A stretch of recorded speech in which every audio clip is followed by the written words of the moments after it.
സുഹൃത്തുക്കളെ നമസ്കാരം. ഞാനിപ്പോൾ എത്തിയിട്ടുള്ളത് കർണാടകയിലെ ഹസൻ ജില്ലയിൽ ബേലൂര് ചെന്നകേശവ ക്ഷേത്രത്തിലാണ്. ഇന്നലെ വൈകുന്നേരം ഇവിടെ വന്നിരുന്നു, അമ്പലത്തിൽ ദർശനമൊക്കെ നടത്തിയിരുന്നു. എല്ലാവരും ചെന്നകേശവനെയൊക്കെ കണ്ടു കാണുമെന്ന് വിചാരിക്കുന്നു. അപ്പം ഇന്ന് രാവിലെ വീണ്ടും വന്നതാണ്, വളരെ വിശദമായിട്ട് പകൽ വെളിച്ചത്തിൽ ഈ ക്ഷേത്രവും മറ്റും ഒന്ന് കാണാനായിട്ട്. യുനെസ്കോയുടെ പൈതൃക പട്ടികയിലുള്ള വളരെ പ്രശസ്തമായിട്ടുള്ള 12ാം നൂറ്റാണ്ടിൽ പണി കഴിപ്പിച്ച ക്ഷേത്രമാണിത്.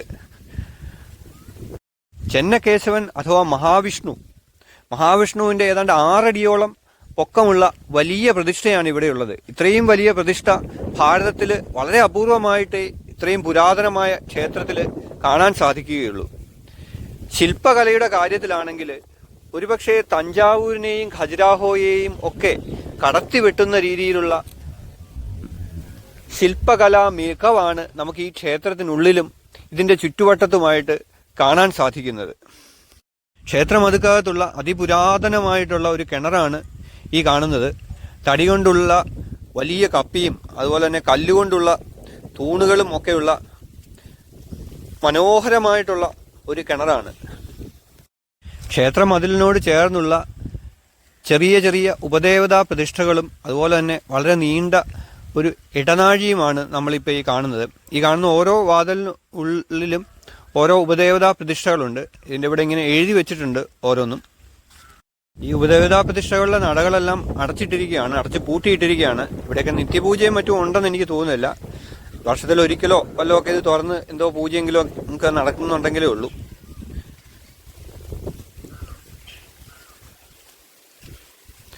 ഇതിവിടുത്തെ മറ്റൊരു എൻട്രൻസ് ആണ്, പക്ഷെ അതങ്ങനെ തുറക്കാറുള്ള ആണെന്ന് തോന്നുന്നില്ല. എൻ്റെ അപ്പുറം ഇപ്പുറയൊക്കെ കുറച്ച് ഇടിഞ്ഞു പൊളിഞ്ഞൊക്കെ കിടക്കുന്നത്. ആനേ ബാഗിലു എന്നാണ് ഇത് പറയുന്നത്. ആനകൾക്ക് കയറാനായിട്ടുള്ള വാതിലാണ്. ഏതാണ്ട് 1,75,000 ചതുരശ്ര അടിയിലധികം വിസ്തീർണത്തിൽ പരന്നു കിടക്കുന്ന ഈ മനോഹരമായ ക്ഷേത്രത്തിന്റെ ചുറ്റോടു ചുറ്റും നമുക്ക് ഇപ്പൊ കണ്ട പോലെയുള്ള ഇടനാഴികൾ കാണാൻ പറ്റും. ഈ നേരെ കാണുന്നത് നമ്മുടെ ചെന്നകേശവ ക്ഷേത്രമാണ്. രണ്ട് നക്ഷത്ര ആകൃതിയിലാണ് ഈ ക്ഷേത്രം പണി കഴിപ്പിച്ചിട്ടുള്ളത്. നല്ല കാറ്റും ചെറിയ രീതിയിൽ മഴയുണ്ട്. കൊടയൊക്കെ പിടിച്ചാണ് ഞാൻ നടക്കുന്നത്. ഈ നേരെ കാണുന്നത് കാർത്തിക ദീപസ്തംഭം എന്നറിയപ്പെടുന്ന ഗ്രാവിറ്റി പില്ലറാണ്. ഈ കാണുന്ന വലിയ തറയിൽ ഈ പില്ലർ ചുമ്മാ വെച്ചിരിക്കുകയാണ്. എന്ന് പറഞ്ഞാൽ അത് എൻ്റെ ചോടുഭാഗം നിലത്ത് ഉറപ്പിച്ചിട്ടൊന്നുമില്ല, വെറുതെ അവിടെ ഫ്രീ സ്റ്റാൻഡിങ് ആയിട്ട് നിൽക്കുകയാണ്. അതുകൊണ്ട് തന്നെയാണ് അതിനെ ഗ്രാവിറ്റി പില്ലർ എന്ന് വിളിക്കുന്നത്. ഇതിൻ്റെ 42 അടി പൊക്കമുണ്ട് ഈ പില്ലറിന്. നേരെ കാണുന്നത് ലക്ഷ്മി നാരായണ ക്ഷേത്രവും അതിൻ്റെ തൊട്ടു മുമ്പിലുള്ള മണ്ഡപവുമാണ്. ഇത് നമ്മൾ മുമ്പേ കണ്ട ഇടനാഴിയാണ്. അതിനകത്ത് കാണുന്നത് ഇവിടെ അമ്പലത്തിലെ ഉത്സവത്തിന് ഉപയോഗിക്കുന്ന രഥത്തിൻ്റെ ഭാഗങ്ങളും മറ്റുമാണ്. ഇത് കെപ്പെ ചെന്നകരായ ക്ഷേത്രമാണ്. ഇതും മഹാവിഷ്ണുവിൻ്റെ പ്രതിഷ്ഠ തന്നെയാണുള്ളത്. കെപ്പെ എന്ന് പറഞ്ഞു കഴിഞ്ഞാൽ തവള എന്നാണ് അർത്ഥം. അപ്പം പണ്ട് എന്നോ ഒരു കാലത്ത് ഇവിടെ ക്ഷേത്രത്തിലെ മഹാവിഷ്ണുവിൻ്റെ പ്രതിഷ്ഠയിൽ ഒരു തവളയെ കണ്ടു. അപ്പം അന്ന് മുതൽ ഈ ക്ഷേത്രത്തിന് കെപ്പെ അഥവാ തവളയുടെ പേരിലാണ് ഈ ക്ഷേത്രം അറിയപ്പെടുന്നത്. കെപ്പെ ചെന്നകരായ ടെമ്പിൾ എന്നാണ് അറിയപ്പെടുന്നത്. ഈ ക്ഷേത്രം സ്ഥിരമായിട്ട് അടഞ്ഞാ കിടക്കുന്നതെന്നാണ് എനിക്ക് തോന്നുന്നത്. ഇന്നലെ വൈകുന്നേരം ഞാൻ വന്നപ്പോഴും ഇത് തുറന്നിട്ടില്ല, ഇപ്പോഴും തുറന്നിട്ടില്ല. അപകടാവസ്ഥയിലോ മറ്റോ ആണ് ഈ ക്ഷേത്രം എന്നാണ് അറിയാൻ കഴിയുന്നത്. അതുകൊണ്ടാണെന്ന് തോന്നുന്നു ഇവിടെ നിത്യപൂജയും മറ്റുമൊന്നുമില്ല, സ്ഥിരമായിട്ട് അടഞ്ഞു കിടക്കുകയാണ്. പക്ഷേ കൊത്തുപണികളൊക്കെ തൊട്ടപ്പുറത്തുള്ള ചെന്നകരായ ക്ഷേത്രത്തിൻ്റെ നോട് കിടപിടിക്കുന്ന രീതിയിലുള്ള വളരെ മനോഹരമായിട്ടുള്ള അടിപൊളി കൊത്തുപണികളോട് കൂടിയതാണ് ഈ അമ്പലവും. ഈ അമ്പലത്തിന് അങ്ങോട്ട് കയറുന്നതിൻ്റെ അവിടെ 2 ആനകളൊക്കെ ഉണ്ട് ഈ സ്റ്റെപ്പിനോട് ചേർന്ന്. നല്ല രസമുണ്ട് കാണാൻ. ഈ കാണുന്ന ഹോളുകളൊക്കെ ഈ ക്ഷേത്രത്തിനകത്ത് വായു സഞ്ചാരം ഉറപ്പാക്കാനായിട്ടുള്ള മനോഹരമായ വെന്റിലേഷനുകൾ ആണ്. ക്ഷേത്രത്തിൻ്റെ ചുറ്റുമതിലാണ് ഈ കാണുന്നത്. ഏതാണ്ട് 15-20 അടി പൊക്കത്തോളമുള്ള വലിയ മതിലാണ്. നല്ല വീതിയുമുണ്ട്. അതിൻ്റെ മുകളിലോട്ട് കയറാനുള്ള പടികളാണിത്. പക്ഷെ അവിടെ വേലി വെച്ച് തടഞ്ഞേക്കുവാണ്. മുകളിലോട്ട് കയറി കഴിഞ്ഞാൽ അവിടെ സെക്യൂരിറ്റിമാർ നിൽപ്പുണ്ട്. അവർ വിസിലടിച്ച് ബഹളം വെക്കും. അതുകൊണ്ട് ഞാൻ മുകളിലോട്ടൊന്നും തൽക്കാലം കയറുന്നില്ല. പക്ഷെ അതിൻ്റെ മുകളിൽ കയറിയിരുന്നെങ്കിൽ ക്ഷേത്രത്തിൻ്റെ വളരെ മനോഹരമായിട്ടുള്ള ഒരു അടിപൊളി വ്യൂ നമുക്ക് കിട്ടുമായിരുന്നു. പരിപൂർണമായിട്ടും കല്ലിലാണ് ഈ ക്ഷേത്രത്തിൻ്റെ എല്ലാം പണികൾ. ഈ ക്ഷേത്ര സമുച്ചയത്തിൽ എത്ര ക്ഷേത്രങ്ങളുണ്ടോ അതെല്ലാം പരിപൂർണമായിട്ടും കല്ലിലാണ്. കണ്ടു കഴിഞ്ഞാൽ നമുക്ക് തടിയാണെന്ന് തോന്നും, പക്ഷെ എല്ലാം കല്ലിലാണ്. ആ പാടെ എനിക്ക് തോന്നുന്നത് ഇതിൻ്റെ ഈ വാതിലുകൾ മാത്രമേ ഉള്ളൂ തടിയിൽ പണിതിരിക്കുന്നതെന്ന് തോന്നുന്നത്. അതും ഈ പണ്ട് കാലത്ത് പണിതാണെന്ന് തോന്നുന്നില്ല. ഇത് പിന്നീട് ഒത്തിരി കാലങ്ങൾക്ക് ശേഷം പണിതിരിക്കുന്നതാണെന്ന് തോന്നുന്നു ഈ വാതിലുകൾ. കെപ്പെ ചെന്നകരായ ക്ഷേത്രത്തിന് ചുറ്റും പ്രദക്ഷിണം വെച്ചുകൊണ്ടിരിക്കുകയാണ് നമ്മളിപ്പം. ഈ ക്ഷേത്രവും വലിയൊരു തറയിലാണ് പണിതിരിക്കുന്നത്. പ്രധാന ക്ഷേത്രത്തിൻ്റെ പോലെ തന്നെ സ്റ്റാർ ഷേപ്പ് അഥവാ ഒരു നക്ഷത്ര ആകൃതിയിലാണ് ഈ ക്ഷേത്രവും ഉള്ളത്. ഇത് പല സമയത്തായിട്ട് ഈ ക്ഷേത്രത്തിൻ്റെ തകർന്നുപോയ ഭാഗങ്ങളൊക്കെ പെറുക്കി അടുക്കി വെച്ചിരിക്കുകയാണ്. പ്രധാനമായിട്ടും നമ്മുടെ പ്രധാന പ്രതിഷ്ഠയുള്ള ചെന്നകേശവ ക്ഷേത്രത്തിൻ്റെ മുകളിൽ വലിയൊരു ഗോപുരം ഉണ്ടായിരുന്നു. അത് 19-ാം നൂറ്റാണ്ടിൽ അപകടാവസ്ഥയിലായതിനെ തുടർന്ന് പൊളിച്ചു മാറ്റുകയായിരുന്നു. അതിൻ്റെ ഭാഗങ്ങളാണ് നമ്മളിപ്പം കണ്ടതെന്നാണ് എനിക്ക് തോന്നുന്നത്. ഇത് ലക്ഷ്മീനാരായണ ക്ഷേത്രമാണ് ഇപ്പോൾ കണ്ടത്.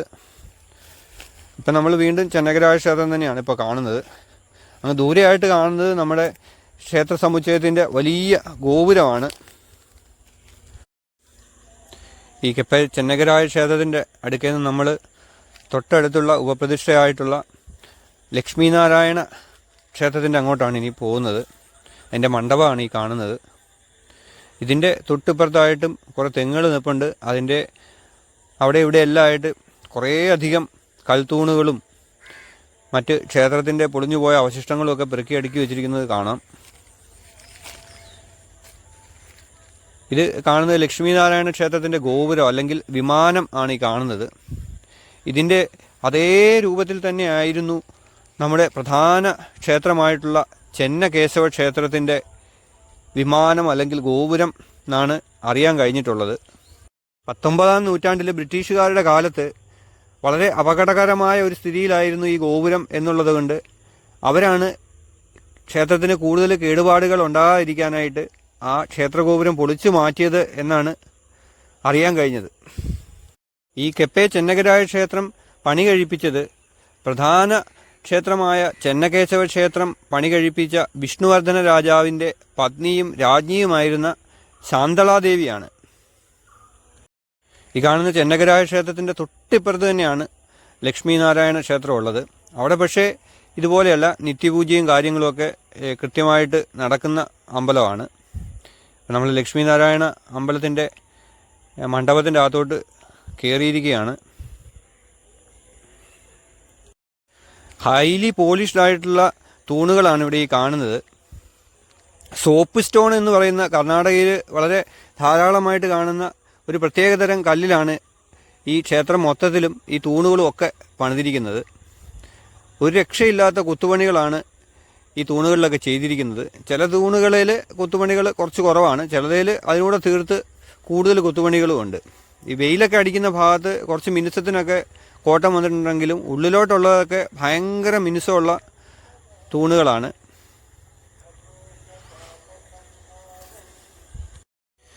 ഈ ലക്ഷ്മീനാരായണ ക്ഷേത്രത്തിൻ്റെ മണ്ഡപത്തിൻ്റെ അകത്തുനിന്ന് എടുക്കുന്ന ക്ഷേത്രത്തിൻ്റെ ഒരു വ്യൂ ആണിത്. ഈ കാണുന്നതാണ് നമ്മുടെ ചെന്നകേശവ ക്ഷേത്രം. ഇതിവിടുത്തെ കല്യാണ മണ്ഡപമാണ് ഈ കാണുന്നത്. നമ്മൾ അങ്ങോട്ട് പോവും അടുത്തായിട്ട്. വലിയ മണ്ഡപമാണ്.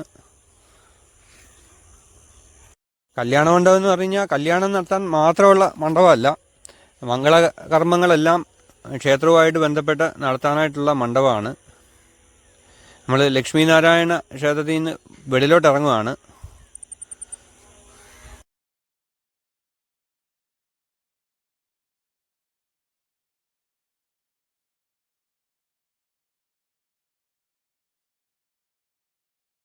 നേരെ കാണുന്ന പ്രധാന പ്രതിഷ്ഠയുള്ള ചെന്നകേശവ ക്ഷേത്രത്തിൻ്റെ വീഡിയോ ഏറ്റവും അവസാനം ചിത്രീകരിക്കാമെന്നാണ് വിചാരിക്കുന്നത്. ഇതിന് ചുറ്റും ഒരു 4-5 ഉപപ്രതിഷ്ഠകളുണ്ട്. കൂടുതലും വിഷ്ണുവിൻ്റെ തന്നെയാണ്. അപ്പോൾ അതെല്ലാം ഒന്ന് എടുത്തതിന് ശേഷം നമ്മൾ അങ്ങോട്ട് പോകുന്നുള്ളൂ.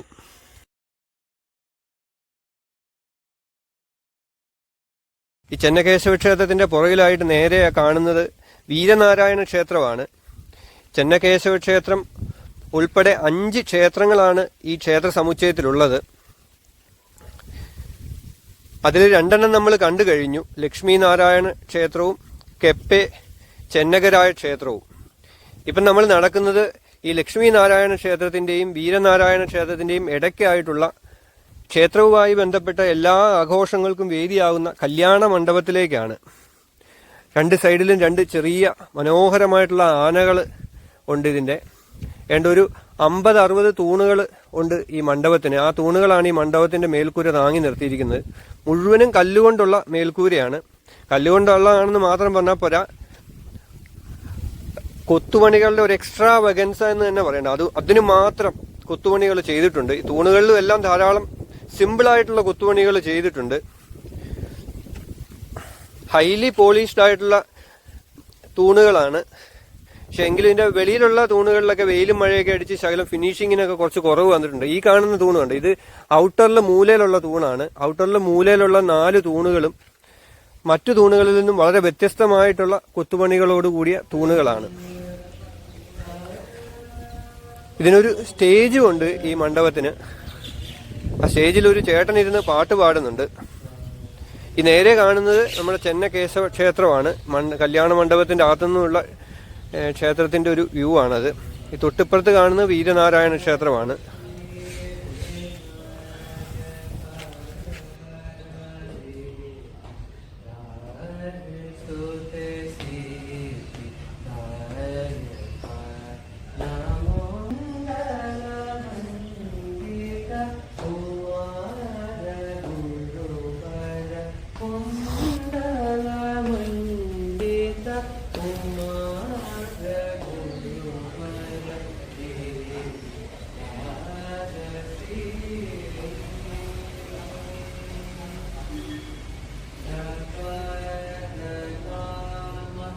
ഈ വലിയ മനോഹരമായിട്ടുള്ള കൽമണ്ഡപത്തിനോട് യാത്ര പറഞ്ഞ് നമ്മൾ വെളിയിലോട്ട് ഇറങ്ങുകയാണ്. അടുത്തായിട്ട് നമ്മൾ വീരനാരായണ ക്ഷേത്രത്തിനടുത്തേക്കാണ് നടക്കുന്നത്. ഇത് ഏതാണ്ട് നമ്മുടെ ചെന്ന കേശവ ക്ഷേത്രത്തിൻ്റെ കൃത്യം പുറകുഭാഗത്തായിട്ട് തന്നെയാണ് വരുന്നത്.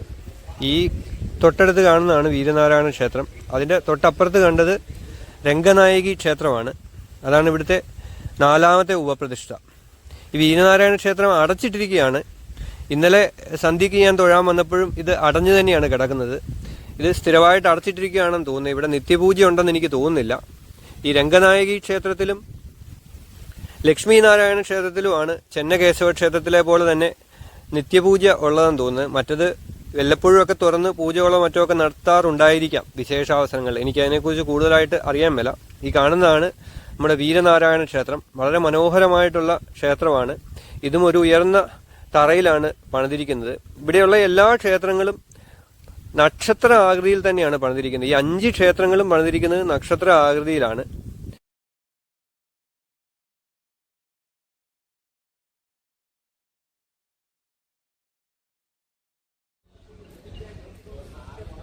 ഇവിടെയും കുറേ തൂണുകൾ ഇരിപ്പുണ്ട്.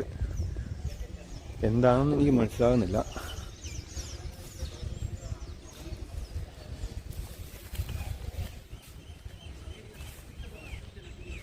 ഭയങ്കരം കുത്തുപണികളാണ് ഇതിലൊക്കെ ചെയ്തിരിക്കുന്നത്. മറ്റേ അമ്പലത്തിൻ്റെ ഇതിൽ അധികം കുത്തുപണിയൊന്നുമില്ലായിരുന്നു. പക്ഷേ ഇതിൽ നിറച്ച് കുത്തുപണികളുണ്ട്. മഹാവിഷ്ണു ഉണ്ട്.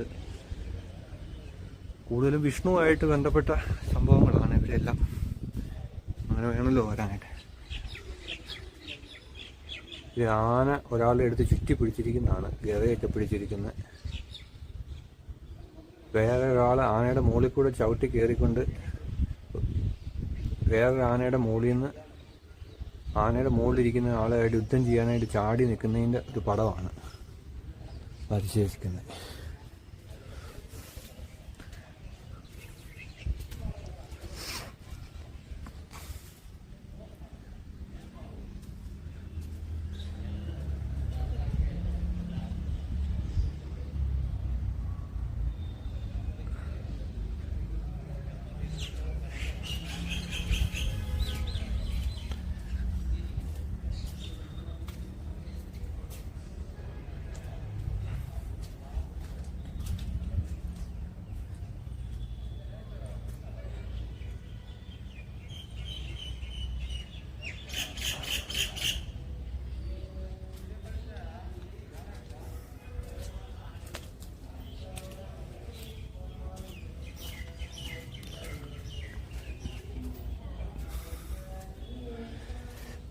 വെയിലും മഴ അടിച്ച് ഇതിൻ്റെ ഫിനിഷിംഗ് ഒക്കെ കുറേ പോയിട്ടുണ്ട്.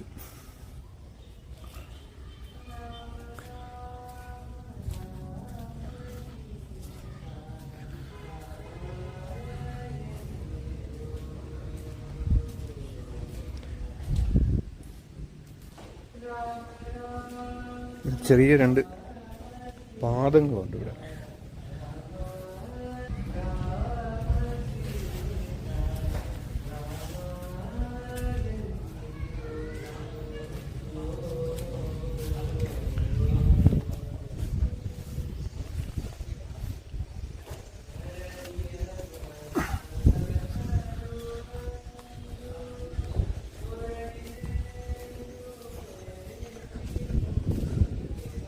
നരസിംഹ അവതാരത്തിൻ്റെയാണിത്.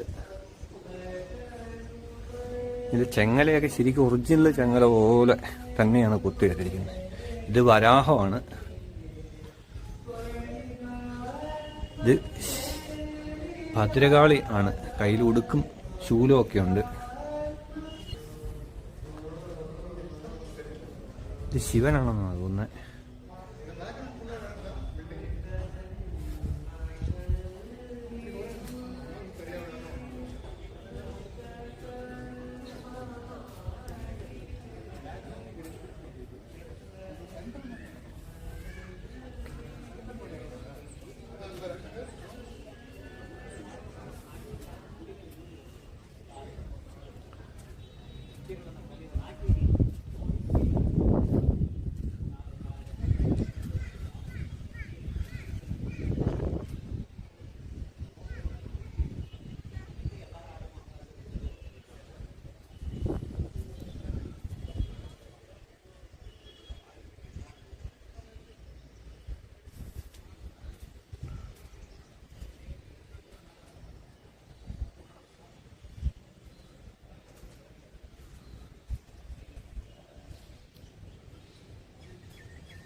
ഇതൊക്കെ കുറേ തൂണുകൾ ഇവിടെ തകർന്നു പോയതിൻ്റെയൊക്കെ ഭാഗങ്ങളിലൊക്കെ എടുത്ത് വെച്ചിരിക്കുന്നതാണ്.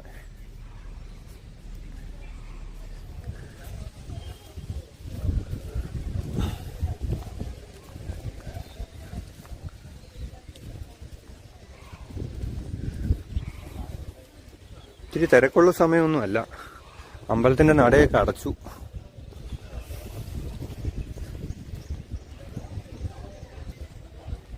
ഇത് അടുത്ത ഉപദേവതാ പ്രതിഷ്ഠയാണ്.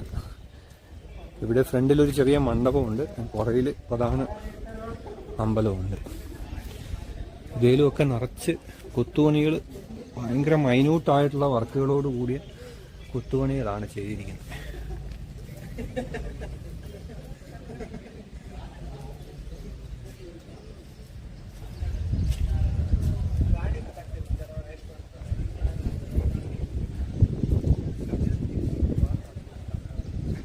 വിശദീകരിച്ച് തരാനായിട്ട് എനിക്കറിയാൻ മേല.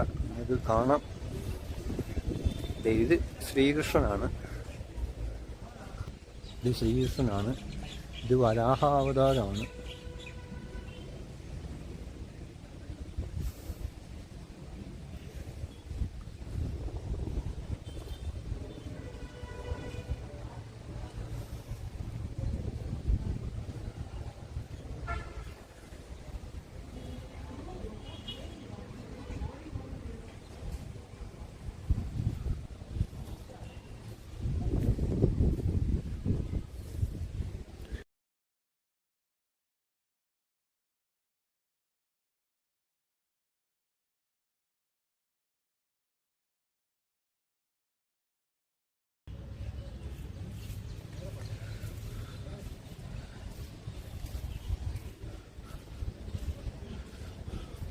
ഇത് തുളസിത്തറയാണ്.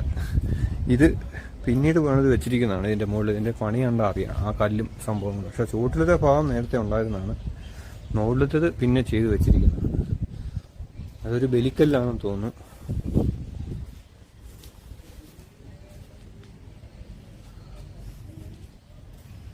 ഇതാണ് ഇപ്പം നമ്മൾ കണ്ടുകൊണ്ടിരുന്നത്.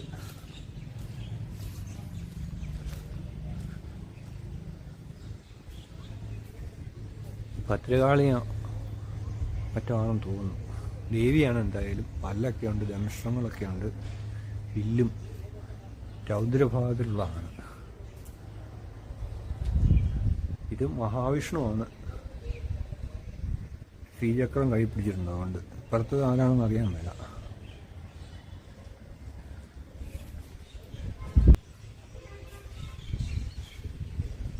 ഇതിൻ്റെ അകത്ത് ഈ പ്രതിമകൾക്ക് ഈ വർക്കുകളൊക്കെ കൊത്തുപണി ഇരിക്കുന്നത് കുറേയൊക്കെ പോയിട്ടുണ്ട്. വെള്ളമൊക്കെ വീണ് ഒലിച്ചിറങ്ങി. ഒരു രക്ഷയില്ലാത്ത വർക്കുകളാണ് ചെയ്തിരിക്കുന്നത്. പറയാതിരിക്കാൻ പറ്റില്ല, ഭയങ്കര സൂപ്പറാണ്.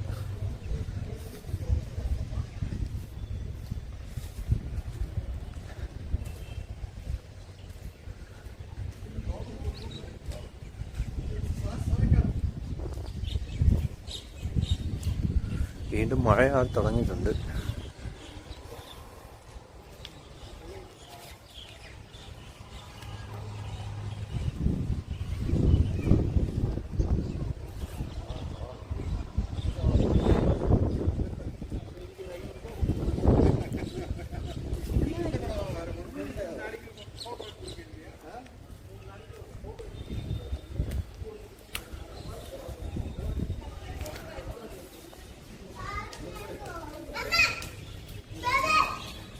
നട അടച്ചിട്ടേക്കുവാണ്. ഇന്നലെ വൈകുന്നേരം വന്നപ്പോൾ ഇവിടെ ഈ നടയൊക്കെ തുറന്നു വെച്ചിട്ടുണ്ടായിരുന്നു. പക്ഷെ ഇന്നിപ്പോൾ രാവിലെ വന്നപ്പോൾ എല്ലാം അടച്ചേക്കാണ്. വൈകുന്നേരം ചിലപ്പോൾ തുറക്കുമായിരിക്കാം. എന്തായാലും ഇവിടെയൊക്കെ പൂജയൊക്കെ ഉള്ളതാണ്.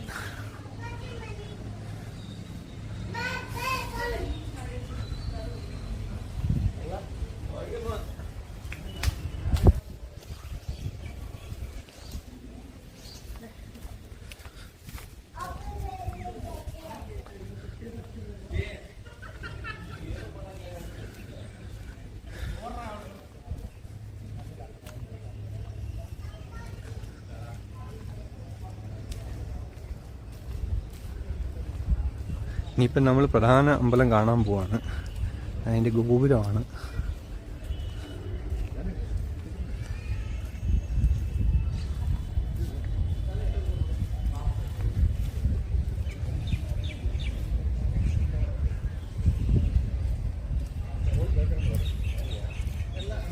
വലത് ഭാഗമാണ് അമ്പലത്തിൻ്റെ.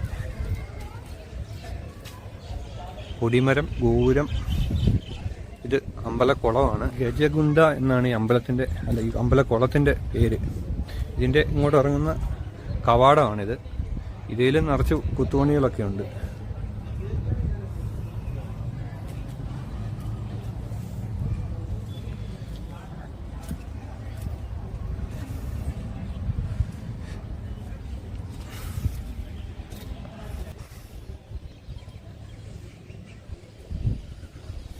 രണ്ട് സൈഡിലും ഇതുപോലത്തെ ചെറിയ, ഇതിൻ്റെ അകത്ത് നേരത്തെ വല്ല പ്രതിഷ്ഠ ഉണ്ടായിരുന്നായിരിക്കും. ഇപ്പൊന്നുമില്ല. അപ്പുറത്തും ഉണ്ട് ഇതുപോലെ തന്നെ. ആമകൾ ഇഷ്ടം പോലെ ഉണ്ട് ഇതിൻ്റെ അകത്ത്.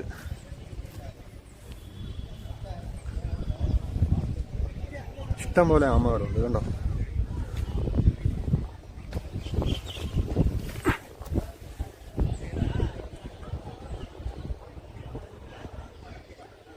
ആമകളുടെ കളിയാണ്. 100-100 എണ്ണമെങ്കിലും ഉണ്ടെന്ന് എനിക്ക് തോന്നുന്നു.